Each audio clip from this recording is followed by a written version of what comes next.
Hey everyone, how's it going? Welcome back to the Infatuasian podcast. Before we get into the episode today, I wanted to do one last quick promo for our event on Saturday, March 22nd, 2025. It is called The March Madness of Chinese Cuisine, which is a mock battle between dishes. We are just going to debate it. We're not going to actually eat it. I know. Next time we need to hire a chef to cook all this stuff for us.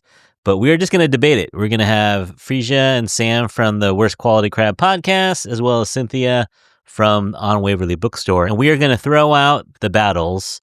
So it might be like Peking duck versus honey walnut prawns or something like that. And then we're going to talk about it. The audience there will be able to debate live as well. And even if you're on Zoom, you can maybe chime in on the chat. But basically, we're going to do that, and then we're going to throw it to a vote. And so the online audience will be able to vote on Zoom, and the in-person audience will be able to vote. And you get to decide which dish wins each round. And the winner from each round will go on to the next one, kind of like the March Madness tournament, if you've ever filled out a bracket. So it'll be a lot of fun. So come on down to On Waverly at the corner of Waverly and Washington in Chinatown, San Francisco. We're going to kick off things around 5:30. We're just going to mingle a little bit. But then the online thing will start exactly at 6. So the Zoom meeting will start at 6. If you would like to go, please go to the link I'll put in the show notes to register. It's absolutely free, but you need to register so we can know how many people are coming. And if you want the link for the Zoom, you have to register online as well. And I will send you the link. So wherever you are in the world, it's 6 p.m. our time, Pacific time. But if you're somewhere else in the world and you want to log on and vote, please do so. The more votes, the better. I think the more votes, the more accurate the polling will be. All right, so that's coming up on Saturday, March 22nd, 2025 at On Waverly Bookstore. So come on down for that. But today, we're talking to Nicole Wong. Nicole wrote a book called Mahjong, House Rules from Across the Asian Diaspora. It's part family history, part Mahjong history, part a rules book, and as well as talking about different variations of the game around the world. It has a little bit of everything Mahjong in it, and it is great. I was very hesitant to do this episode because I know next to nothing about Mahjong. And you know me, I like to know something about what I'm talking about. And so I was kind of nervous, but Nicole's so gentle and accommodating, and it was a really fun chat, and I had nothing to be afraid of, and I am inspired. I'm hoping maybe I'll learn how to play one of these days, hopefully sooner than later. So the book is available April 8th, 2025. You can get it wherever you get books. Pre-order it now. Tell your local independent bookstores to get a copy of it for you. But yeah, I hope you enjoyed this chat about Mahjong. Even if you don't know anything about Mahjong like me, I think you will still enjoy this chat. And as usual, thanks for listening.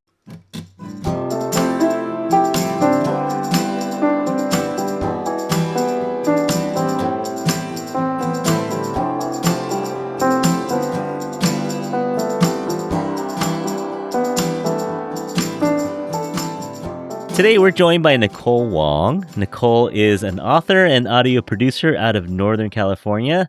She is the founder and creator of the Mahjong Project, which is a organization, I guess? Is that what you would call it? Or Yeah, a one-person organization. It's a one-person organization, but it's A a sole beneficiary or ownership or, like LLC. it's a community that she created to kind of pass on family rules, etiquette, and traditions around Mahjong. And now, well, in April, Nicole will be a published author as well with her book Mahjong. And so it's a pleasure to talk to Nicole today. Hey, Nicole. Hey, thank you so much for having me. Of course. We talked about for a minute, for like 30 seconds, we talked about possibly getting together in person since we're both in the Bay Area. But then you mentioned that you have a 6-month-old. And yeah, I remember those days. I don't think we're going to get together anytime soon. Yeah, it's true. I have very kind of little pockets in which I have guaranteed time alone. And so, yeah, I mean, I would love to meet up in person sometime, but maybe he'll come too with baby, or it'll be in the future. That was a Yeah. cute little reel you made when you were unboxing your first edition of it, and little feet kicking in the background on the playmat. Yeah. It was so I mean, it was so just, like, genuine because I was really nervous to open up the book, Mhm. the package, and I was like, "Okay, I'll feel less nervous if I just, like, do it with him," because my editor was like, "Oh, like, you should film it," and I don't do that a lot, and Yeah. so I was like, "Okay, I feel more." It makes like, to show him the book was very exciting. Hey, it's around lunchtime, and we like to greet our guests in the Asian way. So, Nicole, have you eaten yet?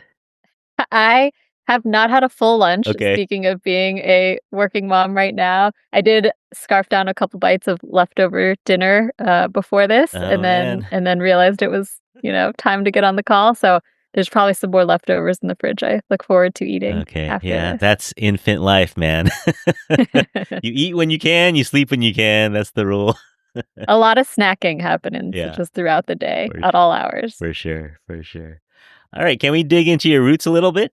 Sure. All right, so it's a little around the globe for you. You have some relatives in New Zealand, California. What's the story behind your journey here? So, yeah, so my parents immigrated to New Zealand from immigrated to the United States from New Zealand in the 1980s. Okay. They grew up there. My great-grandparents moved from China in, the late 1800s, early 1900s. Oh, My great-grandmothers were some of the first, like, Chinese women that, like, arrived in New Zealand. That's something that I learned, like, from this book process, which was, really crazy to think about. When people would ask that classic question, "Where are you from?" I'd always be like, "Oh, New Zealand." And so, yeah, they moved here to California, to the Bay Area, and then later to Santa Monica in Southern California, and grew up there. okay. So your childhood was Southern Cal. Yes. All right, but then I think you head to the East Coast for college. Yes, I went to Boston College, when I graduated. I think I was just really excited to go somewhere else. I didn't Uh really huh. wanna stay in California. I had a lot of friends going to UCLA and Cal, and I was just excited to kinda see what else was out there. So, Yeah. was really lucky to get a academic scholarship to go to BC, and I think that, like, that's actually where I realized more like, "Oh, like, being Asian American is something different." Like, it's being a Mm. California Asian Hmm. kid, I think, is different from the East Coast. Yeah. So definitely, got involved with, like, student organizations there, and I don't know, that's kinda where I started along the track of, like, thinking about Asian American identity for sure in Huh. college. Yeah, I've heard someone said, I'm born and raised California too, and someone said that everyone from the West Coast should go to the East Coast before we get too soft, and everyone from the East Coast should go to the West Coast before they get too hard. I like that. Yeah, I think there's a little bit of truth to that for sure. Okay. Yeah, Yeah. yeah. So you get to college. What were you thinking of doing after? You weren't thinking writing a mahjong book, I'm guessing. No, no. It's funny to look at my career and just, it's just never like, I worked in the podcasting industry, which didn't Huh? exist, like, Yeah, when right. I was in college, and Yeah. I wrote a book, which is not something yeah, many kind of unpredictable, like, really lovely things, have happened. So, in college, I didn't really have anything in mind that I wanted to do or be. Like, I was always a very good student, I always did my homework, I took it very Mm. seriously, but that idea of, like, what I wanted to be never really I don't know, I didn't spend too much time thinking about it, and so I do think it kind of makes sense that I kind of, just, like, have followed my nose throughout my career into different opportunities, and it's, like, led me into some really cool places, but into places that, literally didn't exist when I There was was no younger. roadmap. Yeah, exactly. Always Yeah. somehow been a little, comfortable enough without a roadmap. Okay. Well, that's good because I think I read that it kind of after college wandering, quarter life crisis, you end up going to New Zealand. That's right, yeah, right out of college, it was the recession, and I had no job, and Yeah. I really think it was like I spent so much time senior year just, like, finishing all my coursework that I just Mm. didn't even think about what my job was gonna be. So, that summer after college, I had no job. I said, "Oh, this is a rare opportunity where I could go stay with my grandparents." I hadn't spent much time in New Zealand at that point. In Dunedin, New Zealand, which is where my dad's parents lived, I just kinda stayed with them for the month and like, we did some touristy things, but it was a lot of just me hanging out with them, doing their routine, which Uh-huh. was, watching the morning news, eating some breakfast, and in the afternoons or in the weekends, they played mahjong, like, every weekend, and so Uh-huh. I think that they were like, "Oh, well, Nicole's here, so here's an extra person to play," Yeah. Yeah. and, so they taught me how to play. My grandfather was, really patient and a good teacher. My grandma was a little bit more just, like, ready to go and Uh-huh. not as patient, I would say. But it did kinda start things, when my family would get together, we would maybe play a couple hands, um, and I had a realization that I was like, "Oh, not everyone, not all my Asian American or Chinese American friends kinda, like, know, Yeah. like, as much about mahjong or, like, had it like, it didn't go as deeply it didn't hit as deeply as it did for Mhm. me," and I was like, "Huh, that's interesting," like, Yeah. that this is something that my family like, I think of mahjong as a receptacle of a lot of memories and, Yeah. um, things that it conjured there, not even, like, specific times that I played, but just, like, as a thing that my family cares about, you know? Hmm. Yeah. Well, And so that got me thinking. I had another moment around the same time where I went to a mahjong night at the Ruby. Something happened there too where we were playing mahjong and we were playing a set that didn't have the numbers on it. oh. And I am one of those Chinese Americans that does not speak Chinese.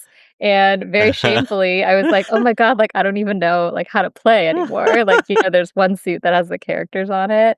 And so that was Mhm. very disorienting, and then, the people I was playing with also were kind of coming with, different rules, and I was like, "Oh, Yeah. this is kind of different. This is the same game that I Uh, played and learned from my grandparents, but it's somehow different, like, this isn't exactly how it was," you know? right. So that kind of feeling as well, I was just really taken by that and was I don't know, it's very odd to think about, like, "Oh, this is the thing that feels very meaningful to me and my family," and Right. yet it feels, like, abstracted from me, like, I don't Uh, but also I can't explain how to play it or why it's different or how it's huh. different, and I don't know, I guess I didn't like that feeling of not Hmm. knowing, or being able to represent or explain, like, the way that my family did this thing, played mahjong, and it kind that all of those that combination of things got me thinking about it, and just like, "Oh, like, I this feels important," this feels important to me Yeah. to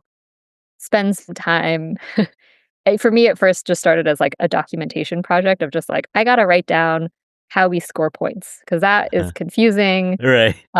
and if I don't write it down, maybe it'll be lost forever, like, who will Mhm. ever write it down because it is a thing that is more often Verbally. verbally yeah, exactly, Yeah. verbally explained. Like an oral tradition in a way. Exactly, yeah, no, I Yeah. think in many ways it's mahjong is like oral history, oral Mm. tradition. To be Mm. honest, it's easier to teach through, like, doing it in person at the Right. table, so it, like, Yeah. requires in-person interaction, and so it was a very it was really hard at first where I, like, would play with my family, and I literally brought a notebook, and I was writing down, like, the scoring and trying to Yeah. figure it out. My parents are just like, "Why don't you get this? Like, why what's so hard here?" Uh-huh. But over time, it, like, kinda sunk in, with me, and yeah, and I think, like, what that has resulted in is this project where again, I always felt most comfortable talking about my own personal experience and saying, like, "Oh, Mhm. these are my own family's house rules," like, I don't feel, like, expert enough to kind of say how to play, like, this is I didn't Yeah. like that sense of, like, this is the right way to play, or this is Uh-huh. how to play, my way is right, your way is wrong. It was really just being like, I am just gonna write down how my family plays it, and, that is enough for me. That's where it started, and then, just as the years have gone by, I've built this really cool foundation of a knowledge of the game, and so I am able to talk to other people and hear about the way that they play, Mhm. and so it has been this really cool organic way to just learn more about the game. I still don't think I'm an expert, which is just so funny because I'm like, oh, I wrote a book about You Mahjong. literally wrote the book. I literally wrote a book, and yet I still feel like there's so many like Sure. little details and house rules and things that are just like near impossible to capture all in Yeah. a book.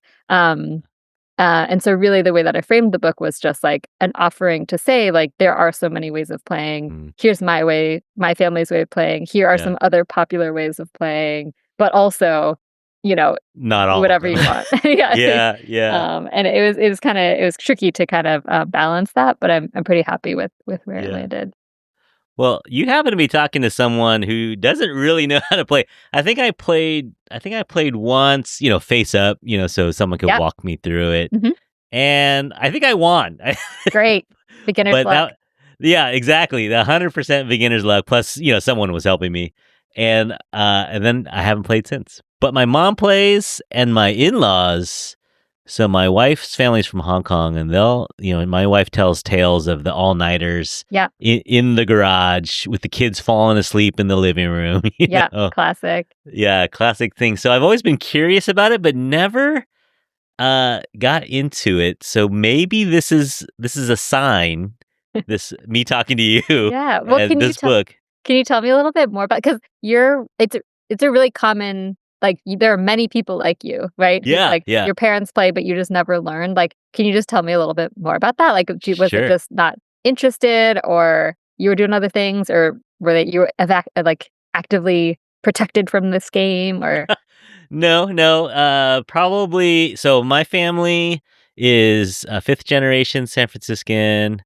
My dad is from the Midwest, so he was born in South Dakota and Denver, and then moved to Denver. Mhm. So his family didn't play, but my mom's family, growing up in Chinatown, San Francisco, so she knew a little bit, and she has my grandfather's set, which I'm guessing is probably from the 1930s or 40s. Cool. So she plays a little bit, but she plays with all of her, like, this is later in life. So she plays with her buddies, and I think they're all white except for her. Uh-huh. Uh-huh.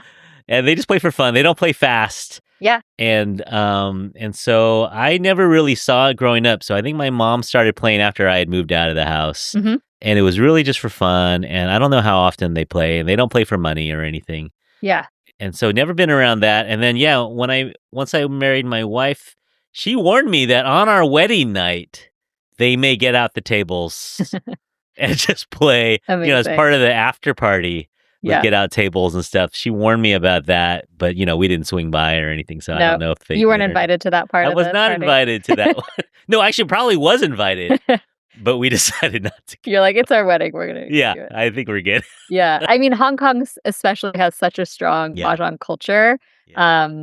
It's really strong, really amazing, and the way that method of scoring, I think you actually see that in my experience around the Bay Area, like, that's the most Yeah, common method probably. of scoring you see, and it makes sense, right? Yeah. And, my family, so it's I this is yeah, I love talking to I mean, this is great because so I'm, like, 4th generation away from China, like, Yeah. similar to you as a 5th generation, Chinese American, but, like, just, like, through New Zealand, and so what's crazy is that I have talked to other 4th generation Chinese Americans in the Bay Area who actually score points of mahjong the same way that my family does. And Uh, so my theory is that it's like, oh, it's like when your family left China, like, this uh-huh. is how they were Frozen in playing. time. Exactly, and I really do believe that because it's Yeah. like it's kind of like recipes, like food recipes. Yeah. When you leave your home country, you hold tight to, like, that thing because 'cause you're like, "Oh, Yeah. this is, like, how it's done. We have to carry on that tradition, Right. have Yeah. to preserve, these complicated rules and all of that." Or it's not Um on purpose, right? It's just like you No. said, like the oral Yeah. tradition. And that's how you do it, and maybe you don't Yeah. have other frames of reference because Right. there aren't other people around, and so, I don't know, that was, like, such a cool moment to have that realization of, Mm. like, oh, like, there is some real, like, diaspora you can really, like, trace, like, the diaspora, Like a genealogy. Mhm, yeah, it's like a mahjong genealogy Right. project, Yeah. through that, Huh. and I love that. yeah, so I don't know, like, I think it's just so interesting as, like, that as, like, a little tool to kinda think about that. even just from you telling me about your associations with Mahjong, immediately I'm like getting a picture of your family and your, Right. Yeah. your interactions there. And I Yeah. just think it's such a cool way to open up conversation, like apart from just the game itself. Yeah. The reason why I have, why I just like kept writing about this and thinking about it is all of this other stuff, right? Because it is such a cool box to kind of container to think about diasporic history and Yeah. identity and connecting with other people and seeing the differences within the Chinese American community and Asian Right. American community. Um, that Yeah. has been, yeah, I don't know, it's endlessly fascinating. Yeah. No, it is. It is. Actually, funny. It reminded me of a story, like, because my grandfather left. So my mom's mom, my papa, was Hmm. born in America, but my gong was born in China. But he came here as a kid in like 1910, Hmm. and so he spoke kind of village Chinese from the 1910s, and therefore that's the Chinese my mom heard growing Yes. up. Yes. Uh-huh. And yeah, so similar, right? So my in-laws are from Hong Kong and they speak Cantonese Yes. from the 80s. Oh my And, God, Curtis. Yeah. We're probably yeah, right. cousins. Yeah. Yeah. Let's check the tree. Yeah. But yeah, so they like things my mom will say, my in-laws Yes. will be like, Yes. that's That kind doesn't of make sense. it's like ancient Chinese. That's so funny you say that. That's Yeah. exactly the same. I think language and mahjong also have similarities, but yeah, Okay. even just that feeling, Yeah. same thing that like the words. Yeah, I think especially for like fourth, fifth generation All Chinese right. diaspora for like same exact thing where these words and I'm like, I learned these words for Huh. brush your teeth and set the table, Right. but when I Right. say them out loud, I'm like, I'm just it's like a shot in the dark whether it's gonna Yeah. mean anything besides like except for like my immediate family who like know what I'm saying. And then add to that, my parents are from New Zealand and so they Okay. say Yeah. things with big accent The also. Kiwi accent. So Yeah. even like popo and gugung, like we say that as well, but like we spell it like POR Mhm. because of Yeah. like poor, like there's that, I don't know, like Commonwealth accent. And and so yeah, I just think that like it is really disorienting to just be like, Yeah. oh, this what I understood to be my Chinese identity is like siloed. Yeah, I guess like through the Mahjong project, I've been able to kind of like Mm. wade through it a little bit more to be like, okay, like this thing is connected. Like my tree is connected a little bit more in these ways, Yeah. but also this is why it's different. And that's Yeah. also cool and fine, whatever. Well, now I gotta get your book to my mom and see what rules she uses. Yeah. It may be the Wong family rules. Maybe Yeah. we gotta find the village records. We probably intersect somewhere in the village. Yeah, right. And I did a lot of research on the game itself too, and that era of like the 1920s, 1910s. Hmm. Um, there was a huge mahjong craze in the US in the Oh, 1920s. okay, okay. And it was, I mean, the histor I so I did not there's this like an amazing book that's written about kind of like this how Mahjong came to America. I felt so lucky that it had came out like before I wrote my book because it Mm-hmm. was such an like valuable source by Professor Annalise Hines. And basically what happened is that because there was just like more fascination with China and the East at that time, Okay. right? And so there's Yeah. some interesting threads there that are, I don't know. So in the US, like they were importing a lot of sets of mahjong sets. There was Uh-huh. there was a Western businessman who lived in China and played mahjong and was like, "Huh, this is a really fun game. I'm going to like Mm. export it to the Western world." And it actually did create this like really big boom. Hmm. There's, like, coverage of Mahjong the game, in the 1920s in, like, Vogue magazine and New York Oh, Times and wow. all of that. It was like, I would joke that it was like Huh. the pickleball, of Yeah. today or like, like Yeah. mini golf, like it was just like it was a trend. Yeah. Um, but it actually did elevate the the game as itself, but it actually did make it more popular across the world, Yeah. including in Asia. And so just to say that, like, yeah, like I just think like in terms of Hmm. immigration happening around that time and mahjong becoming more popular, like it is also connected, right? Like Chinese Yeah. people immigrating and like also the aesthetics of like Chinese stuff and Yeah. like I don't know, it's complicated, right? It's complicated and can be a little Right. weird sometimes the way you see, Yeah. you know, there was mainstream white America in the 1920s, like dressing up in Asian costumes and Hmm. playing mahjong as like a Yeah. party, right? So I don't know. Yeah, there's some weird stuff there, and really interesting. But in that, yeah, and so it's like 100 years later. I guess we're saying that we're in another mahjong boom or something. Okay. There are Yeah. lots of people Yeah. finding the game, but I think it also has been consistently played by many people, like throughout. Yeah. Um, Fascinating. Yeah, it's really cool. Yeah, I bet we could probably tie these timelines with a lot of different things, like mhm. Anime Wong maybe or Chop Yes, Suey, like exactly. No, it's all like the establishment of Chinatowns. yeah, yeah. Just kind of this like Mhm. kind of like creation of Chinese identity awareness identity in the Mhm. US. Again, I'm not like a academic scholar on this, Right. but like it Yeah. is so fascinating. Huh. Yeah, Anime Wong and just like the presence of Yeah. Chinese culture, but in a way that is palatable, like to Right. like the US mainstream. That said also, there were Chinese Americans, like, getting jobs as mahjong teachers, like, through that, like, Mhm. there were people, Yeah. like, playing, there yeah, yeah, Yeah. it's connected for sure. Awesome.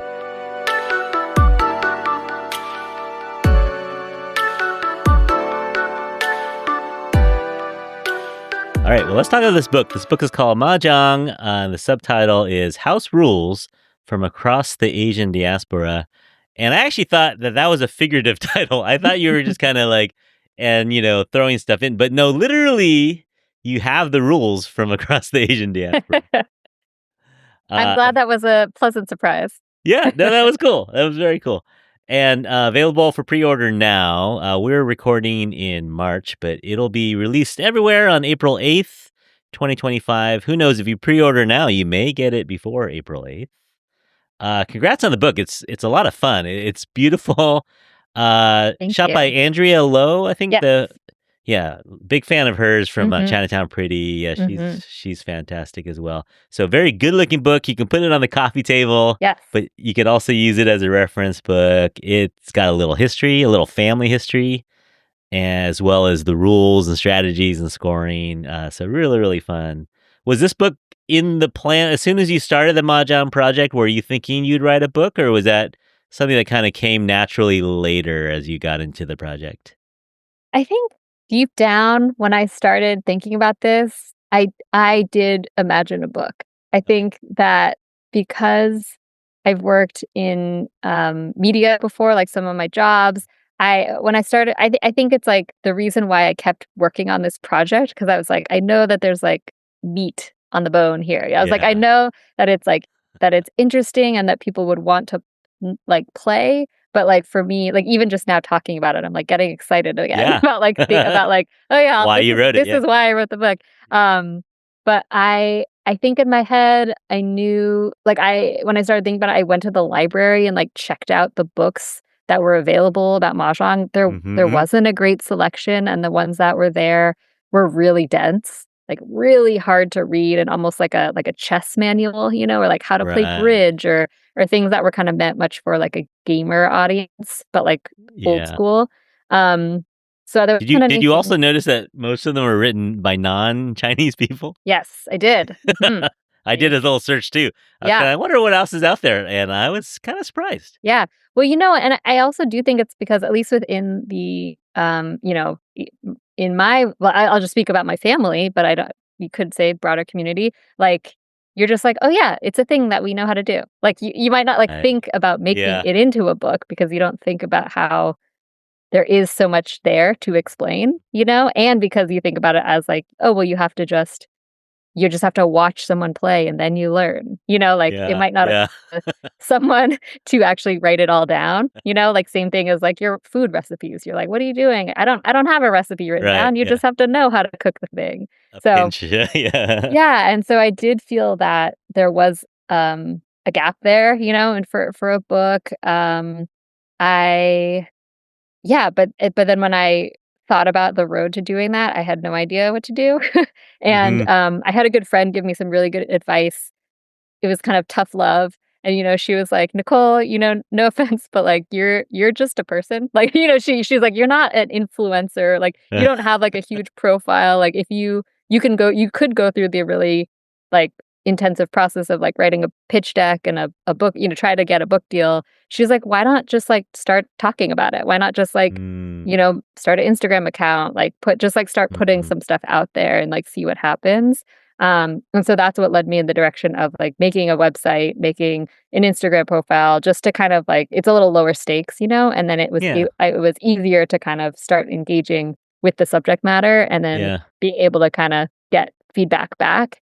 And then what ended up happening is that I got approached to write a book in the end anyway. So it kind Okay. of yeah, I don't know, it was cool how that happened, and, Mm, yeah, just feel really lucky that it all has unfolded this way. yeah, I love that. Alright, so I gotta ask, as a noob, as someone who Yes. doesn't know, can you explain in a few sentences what Mahjong is? Ooh, okay. So, if I flip into teacher mode, so Okay. Mahjong is a tile-based game Mhm. in which you are drawing tiles, or you're taking tiles and, discarding tiles to try to fit together all of the tiles into sequential orders, of, like, into collections of sets and runs. So, Okay. basically, you're trying to match up all your tiles into certain combinations. Um 3 of a kind, 4 of a kind. Exactly, 3 of a kind, 4 of a kind. If you've ever played Gin Rummy, Right. it's a very similar to Gin Rummy, but with tiles. Um, and other card games in which you are, like, taking a card, discarding a card, and trying Mhm. to, like, get something at the end. Yeah. Even games like Spades or the Yeah. bridge derivative games, like, they're all kind of in a similar family. Um, and it's a four-player game. There's a winner. You can play many rounds of it. This is where, like, there are variations of how many Sure. rounds you play or Yeah. whatever, but the basics of it is that you are given an assortment of random tiles. You have to fit them all into specific combinations until they are all fit together. Until Yeah. they're all together, and then you win. Someone has to get 12 that work together somehow, right? Is that Yeah, yeah, well, 13, well, depending on how many Oh, depending on the variation, but okay. usually it is, or not usually, but yeah, I guess, like, in the Hong Kong Chinese style, you're dealt 13 tiles, Okay. and so you need 14 to win because you pick one up, and that's your final.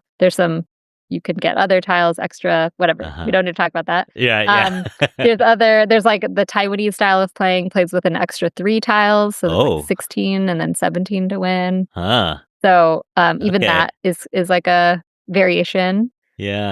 Um, and it is, if you imagine the tiles to be like a deck of cards, that's like another really, that it helps it click in a lot easier as well. Yeah. So, instead of there being hearts, diamonds, spades, and clubs, there's 3 suits, there's bamboo, Uh-huh. characters, and circles. Those suits are also known by different things. They have nicknames, like some people Uh-huh. call the circles dots or Uh-huh. balls, or, Yeah. um and yeah, and I think just it's just draws you in because, 1, the physical tiles are just, Yeah. like, fun to play with. They make a great sound The when you mix them sound, up. yeah. Yeah. The designs on the faces can look, like, different from set to set. The colors on Yeah. the back of the tile can look different from set Yeah. to set. So there's just, like, I don't know, there is just something about it. You're much more likely to keep a set like you did, like maybe your Right. grandfather's set, um, than, like, a deck of cards, right? Right, It's, like, yeah. more of a solid object that has, like, more of an heirloom inherently. They can literally last 100 years, you Yeah, know? Yeah. exactly. Yeah. So That's great. you see them in garage sales and flea markets, Uh-huh. like, they're just, like, kinda kept around more.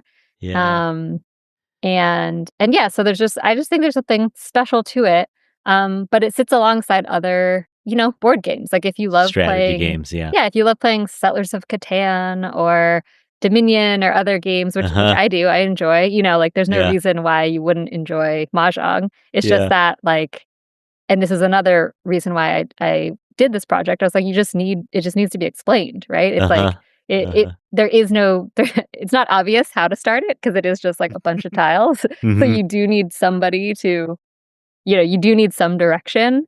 Yeah. Um, but it's not more quote like mystical or exotic, right, than other games. So Yeah. so it can be you just people just need that a little bit of push I to agree play. with you. I think it's 100%. Well, okay, not 100, but 90% the tiles. I think it just makes it so unique and they're fun. Like I think you said, as kids, you used to just stack them up and make towers out Oh of them yeah. and stuff. Yeah, I mean, which kid hasn't been around them and wanted to stack them like bricks? Hmm. But there's something about it. Yeah, there's a weight to them. Hmm. There's a sound to them for sure, and the aesthetics can vary. I think you had a picture of a set. I don't know if it's your set or not, but it's got kind of like clear with sparkly gold Oh little yeah. flecks. Hmm. That set is gorgeous. Yeah, yeah, super fun. So beautiful. Yeah. No, I now I want to go get a vintage set. I think, Yeah. and I don't want to go buy. I don't want to get a $20 set on Amazon. I want to go find one. Like you said, the old, like the maybe the more coveted ones are bone, maybe in Yeah, bamboo. bone and bamboo. The ones that like maybe the ones that is in your family, that were like imported in like the 1920s were Uh huh. mostly bone and bamboo. So that'd be like cow shin bone. Yeah. Apparently the shin bones were the best bones, Okay. or like flattest or something. The But densest. Yeah. the Yeah. densest. And at the height of this craze in the 1920s, they were actually the US was shipping cow bones, like, from Chicago slaughterhouses to China to then be made into mahjong sets, which would then be, like, sold back to the US and uh, the Western world because there was such demand, and the yeah. back is bamboo. So that's, like, pretty classic of, like, the really old sets. They're smaller tiles, handmade. They have kind of, like, a hand-painted look to them, because they were made by, like, a Right. person. Hand Um engraved everything. Yeah. yeah, yeah, and then, of course, over time, that just got more industrialized, that process. Also, a lot of people will say that, like, they'll have a set like that and they'll think it's ivory, but it's, like, Yeah. for the most part, not. Like, I would Yeah. definitely say it's probably bone and bamboo. And then there's, like, Bakelite sets, right? So that Mm, classic, yeah. material from, like, the 40s, 50s. And the green and white. Yes. And now, yeah, made out of plastic or, uh, yeah, what have you. So I would recommend Facebook Marketplace, Okay. or Okay. flea markets, Yeah. because there are a lot of sets out there in which I'm sure. yeah. Yeah. Now, what makes a mahjong player quote unquote good? Like, Oh is boy. it Mhm. memory and math, or what makes you a good mahjong player? A bully, really good psychological domination Okay. against your Okay. opponents. I No, don't want to say anything about my mother-in-law, but she wins a lot. Let's just yeah, confidence, like anything. I mean, confidence does help because there is like a okay. method of not totally like bluffing like you would in poker, but just like, Hmm. like there are ways to kind of project confidence and that will Yeah. make other people act differently perhaps with their tiles. Okay. Um, I think mahjong is a really good mix of strategy but also luck. So, and I think that's also why people continue to play it over and over and over because like you can definitely get better over time, right? You've just like played more games, Uh-huh. um, so you can like see different combinations more quickly. It's a really probability based game. There's only Uh-huh. four of every Mhm. tile, and so if you're good at kinda, like, counting cards, and, Mhm. like, thinking about, like, "Oh, Mhm. what has already been played? What hasn't been played? What is somebody collecting? What is somebody Yeah. not collecting?" Like, there's definitely ways that you can Mhm. keep track of that if you're good like, those kinda Yeah. strategic thinking. Uh, But there's always luck involved too because you really just yeah. because you can always just take certain tiles or not, There's a there's a randomness. randomness to it, which kind of makes it feel, like, cosmic when you win, or you feel like you're being punished if you never get the Yeah. tiles that you want, Now, there's a but, poker saying yeah. where they say you play the player, not the cards. Is there, Mhm, like, when you play with the same people, you kind of know, oh, they always like to do this, or for they sure, never like to do this. for sure, and I think that's also, people play with, like, a mahjong group too, like, a lot of uh, people say, like, "Oh, I play with the same 3 people every uh, all the time." That ultimately is like, oh, because sure, I'm sure they enjoy playing together, but they're also friends, right? It can yeah. also just be like a way to Mm, gather socially and be a reason to get together with friends. mhm, So, yeah. I mean, it really what makes a good player really depends on the context, right? Like Sure. it's because Yeah. if you're in a group that you just want to play casually and socially, that totally works. If you want to Mhm. play like super seriously by specific rules, that also works Right. too. So, Yeah. yeah, I mean, sometimes if you're at a casual game, the person who's quote the best player might not be the best player because it's not the vibe of the game, Yeah. and they're Yeah. like bossing people around or something. So, Right. you know, yeah, it's really just about it is about community. It's about kind of like Okay. finding people who you want to spend time with, or Right. um, when I do my events, it was something, one of my favorite some of my favorite parts of it is that it's like strangers who sit down at the table and then, they're introducing themselves at the beginning. They don't know each other. And then an hour later, they're all chatting, they're all talking, they're sharing about their own lives and whatever. And by the end of the night, they're all exchanging numbers because they want to get together and play again. So Yeah. it really does have that a really cool ability to open up chatting and conversation with people from in like a yeah, in a like from a safe distance, but like Yeah. in a cool way like that, which Right. again I think is why it's popular right now. Oh, okay. Yeah, no, I love it. The whole last chapter of your book is on building the community, right? Mhm, mhm. Yeah, love it. Um, so we talked a little bit about variations. There's a whole nother chapter in your book, and you said Taiwan goes to 17.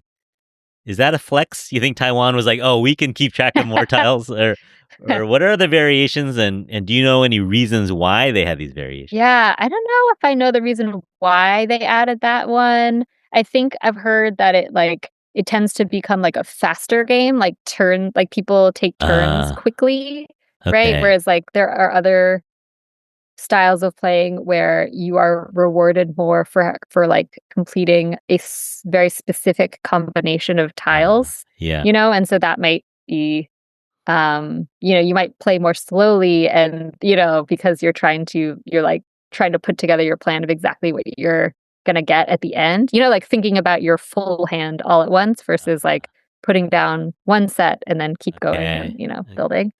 um what are the other I mean, and there's Japanese Richi Mahjong, which is Okay. also, like, a very distinct style of playing that has, like, a lot of different rules. Again, it's what's so interesting is that the basics are all quite similar in that it is, like, you're putting together little groups of tiles, The but, roots like, are the same, right? the roots are the same, but all the branches are different, and, Huh. there's different etiquette that evolves. There's different like, the way that you display your tiles can be Mm. different too, or the Hmm. way that you stack them to symbolize, like, the way that you picked up the tiles, like, Huh. there's lots of different little intricacies. Interesting. Um, in There's the an U American version with 2 Gs. I was just gonna say, in the US, there is an American version. When I first heard about this, I was very confused and a little Like, weirded what? out. Yeah. But I have learned a lot about it over the years, and the American mahjong and its style, it's most clearly characterized by the fact that they have a specific card that's issued every year that says like, oh, these are the sets to strive for this year. Like these are the sets that you can Huh. get. So if you hear that, if like people will say like, oh, the mahjong card's coming out soon, like that's Huh. American style It's an American. mahjong. Okay. They also play with jokers, which is Oh, like a wild tile cards? that's like a wild card because Huh. some of the things you can get that you can go for is like a five of a kind, which like you would never get, in Chinese mahjong. Okay. Um, and yeah, and it also has been around since like almost 100 years in the US also. So it's tricky too, right? Because Mhm. it is a distinct variation. Um, there are many groups around the US who play American Mahjong. And so that's another thing I've kind of like learned a lot from this process too, as well. It's just being like, okay, like this game means a lot to many people. Mhm. Um, yeah, it gets, I don't know, Yeah. it's interesting and a little tricky in there, but I love it. yeah. Well, it resonates with me because, my name is Chin, but I have 2 N's in Chin for no reason. So Uh-huh. I resonate with the double consonant at the end, for no Yeah. reason. I like it. So you're like Mahjong with 2 Gs. Let's do it. Maybe I'm Yeah. gonna go double G. Yeah. Maybe. Yeah, yeah. That's so funny. I mean, yeah, and I mean, do you know the reason for that? Or is it just like somebody wrote it down with 2 N's or Well, I don't know. Yeah, I think there's a lot of people from my village, I guess, that had the chin, and so there are single end chins out there, and maybe they Mhm. thought there was too many, and they go, "We Uh-huh. got to vary this." I don't know. Yeah. I don't know. They're like, "I wanna be different." Yeah. Yeah. I mean, and again, I think it's similar to, like, even the word mahjong and how you spell it, right? It's like it's Hmm. all, like, it's like a translated version of Right. the word, but now it just is the word. Yeah. Yeah. So Yeah. so Right. that is yeah, yeah. Who's to say? Okay. All right. So we're talking about playing. Mhm. What's the best way? Well, I think your website has some hints too, but what is the best way to find a game if you don't have friends that play? Where can you go to play? If you're in the Bay Area, there are some great groups that put on events. I hold events like maybe once a month or so. Hmm. So definitely checking those out.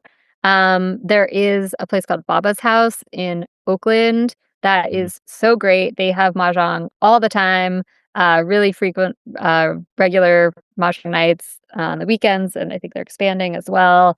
That is a great community of people to go and hang out with.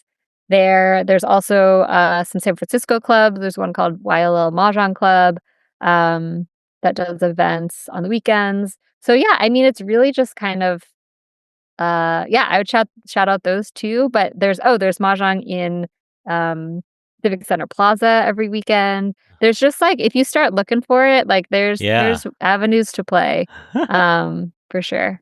Very cool. Yeah, I think Wednesday at the Ferry Building, I think they Yes, do. Wednesdays at the Ferry Building, Okay. exactly. All right. So should people be intimidated or can they find a new table or people willing to teach them I would say, like, maybe don't, like, walk through Chinatown and just sit down at a table of with a elders who are stack full playing. of $20 bills? Yeah, unless you're prepared for that, that might not go over as well, Mhm. but I think any of these events that are, like, open, advertising open play and that have instructors, I think people should feel more than comfortable going. But I'd also encourage people to just, like, find a friend who knows how to play and then, Right, do yeah. something at home, right? And, like, have a home game. Again, it's really just a way to hang out with people, be in community. If you're looking to meet new people, then of course, yes, go to these public events. Yeah. If you have 3 patient friends, Yeah. I encourage and you can find a set somewhere in Right. someone's garage or cupboard. Um, yeah, I just encourage you to check it out. It's fun to learn new things, that's the other thing Yeah. I hear at my events that just like the act of using your brain in a different way and learning something together with people is just fun. It's fun. Yeah. All right. You've inspired me. I got to find a group. So, Have I convinced listeners out you? there, if you have a table with one empty seat, let me know. But you got to be patient with me. I have no idea what I'm doing. That's the other thing too. I think like you just have to be, yeah, patient with yourself to kind of That's to be true. like, Yeah. okay, I'll be okay not knowing a thing and being a little bit, um, yeah, willing to have somebody, yeah, teach me. Okay. But if you hear the tiles, they call it dry swimming. If you hear it in Chinatown, the tiles, don't just walk in. That's probably not the place to learn.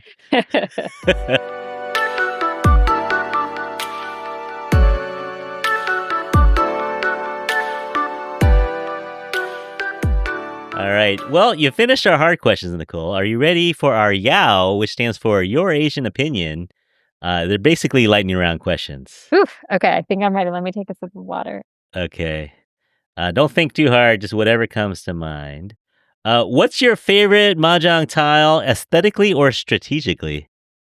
My favorite tile would be the one of bamboo, because it has a bird on it. I Uh-huh. call it the birdie tile. Yeah. Um, and yeah, it's just like aesthetically has a bird on it, kind of for no reason, just because like Uh-huh. I tried to find out why it's a bird, and there's theories, but Yeah. yeah, I don't know. It's just Yeah. it's cute, and I like that it's like has a flourish on it. Okay. But now that everyone knows that you like that tile, are they going to strategize against you because they know you like that tile? Ooh, that's a good, I don't Uh-oh. know. Uh-oh. Or was I lying? Maybe it's yes. Yeah, oh, yeah. Now that I know that you know that I know. All Double point. right. Are there any other Asian games that you like playing other than Asian Mahjong? games. Yeah, I know, right? Board games or strategy games? I don't know. I mean, in terms of games that my family plays, they're probably not Asian games. We You ever play play like, Deuces? They no, call it I haven't. Chinese. Some people call it Chinese poker. It's a card game. Okay, no, I'm intrigued.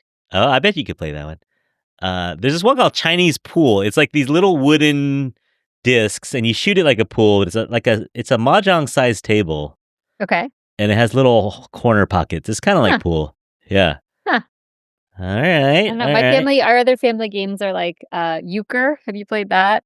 Uh. I feel like it's like a Midwest game. That's why, yeah. Uh. Euchre is a great game, and backgammon we play, and gin Right. rummy. Yeah, so a lot of just like card games. Actually, you know what? When I was growing up, we had a set of Rummy Cub. Oh yeah. Oh, Rummy Cube. Rummy Cube. Yeah, yeah, yeah. Yeah, yeah. We used to call it Rummy Cub, but it's kind of similar to Really mahjong, yeah? similar. Yep, Okay. really similar.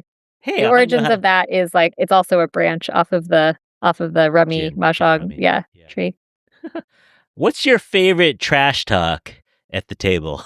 Oh, so my father has this phrase that he always says, and it's like he says it so often that it's like a running joke, but he always says, um, if somebody is taking too long to play their turn, he'll say, "Come on, a good game's a quick game."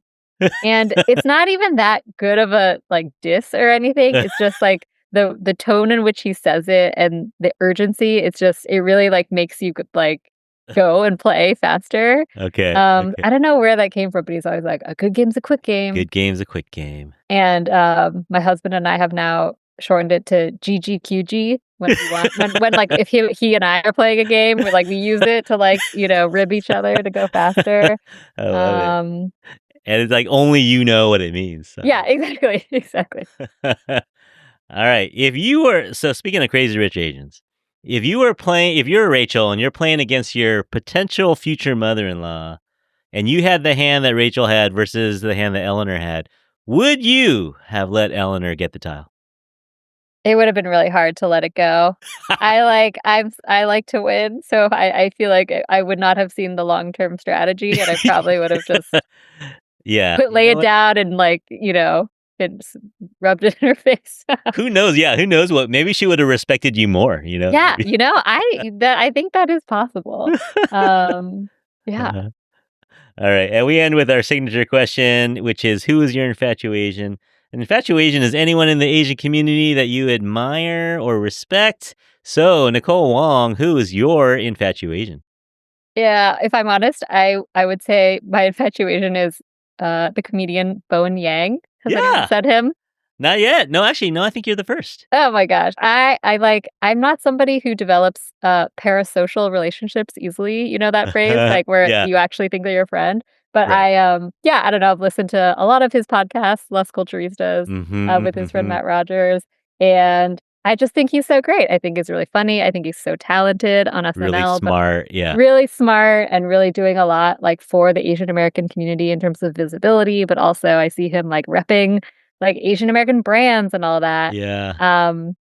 Yeah, I don't know. It Yeah. is from that classic, like, oh, representation angle of, like, not growing up with a lot of, role models or people in the community to Absolutely. see, Yeah. like, in TV and movies and, like, media. Um, I don't know. I just think he's so great, and I wish we were friends. Yeah. Yeah. Which is which again, as like a person in my mid to late 30s is like weird to say, but I'm like, yeah, it's okay. We could be friends. No, 100% we would be friends. No, we always like to shout out the infatuations to come on the podcast. So Bo and Yang, you have an open invitation to come on, and Nicole, you can co-host And play with me. Mahjong with us. Yeah, Like, oh, yeah. 3, so we just need one other person. Let's see. We'll get Michelle Yeoh. How about that? We'll Oh, get her to- easy. Yeah, easy. All right. No, great pick. If there's a skit with him on it, like I don't watch live anymore because I'm old, so I'll go on YouTube Right, the day right. after. But I'll only watch his skit. Well, not Right. only, but those are Yeah. the ones I watch first. Yeah. I know, and he's so good. I feel like he's getting so much of that airtime, and I don't know. Yeah. It's so cool to see him like really leading the way, like just as a comedian, right? Not Yeah. necessarily because he's Asian American or anything, but like or Canadian, but Yeah. yeah. He does a good JD Vance too, so we're good. We should get more of him coming soon. Oh, I'm sure. goodness. Oh Mhm. no. Hey, this has been super fun talking. Thanks for coming on the show with us. Thank you so much. the time went by so quickly. I I know. hope you got everything you wanted. Of It's course. exciting to be again a guest. So thank you so much. All right. And everyone out there, you can get a copy of Nicole's book. It's called Mahjong.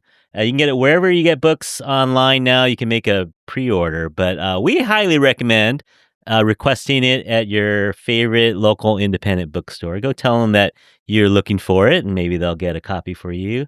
You can follow Nicole over at The Mahjong Project or at themahjongproject.com. Any other socials, or those are the main ways to Nope. follow you? Yeah, just Instagram and Facebook. I'm sorry, Instagram and my website, and Yeah. I have a newsletter that's on my website too. Okay. All right. Are you coming to the Bay Area? Are you going to do any book signings? Well, Yeah, you are in the Bay Area. I am here. I will have some events throughout May and June. So definitely, if you're curious, yeah, check out on Instagram and the newsletter. I'll be announcing Yeah. them soon. Are you coming to On Waverly? Are you going to be Yes. down in Chinatown? Mhm, Okay. mhm. I'll probably see you there. Cool, great. Because I think it was Jen. Well, your publisher reached out first, but then I think Jen followed up Yes. and was like, "Hey, you should talk to Nicole." And then it kind of pushed me because at first, when your publisher wrote, I was like, "Well, I don't really know anything about much." Oh, So I kind of great. dismissed it. See, you were kind of like pushing away what you were what you I what had know. yet to find you. But I'm so glad we chatted because now I'm inspired to learn Mahjong. So yeah, maybe if we meet up on Waverly, we can get a little game. Maybe Cynthia, Jen, you and me will play a hand together. That'd be so fun. We should totally do that. All right. So everyone look out for the book tour. You can follow on Instagram to hear about the book tour coming up in May and June.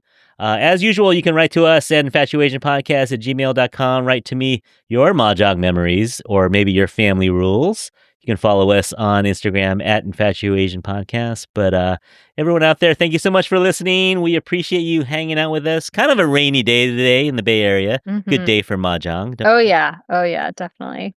All right, so get some snacks. Oh, I didn't ask you, what's your favorite Mahjong snack? It's hard to beat a shrimp chip, you know? Yeah? It's a bowl of shrimp chips. Do you do it with chopsticks, though? Because you gotta keep your fingers clean. I don't, but I have a little napkin nearby, Yeah. keep it off the table on the side table next Okay. to the water or whatever. Yeah, nothing wrong with that. All right, everyone, thank you for joining us today. And as usual, we hope that you're all happy, healthy, and safe out there. Thanks again for listening. We'll talk to you soon. Bye, everyone.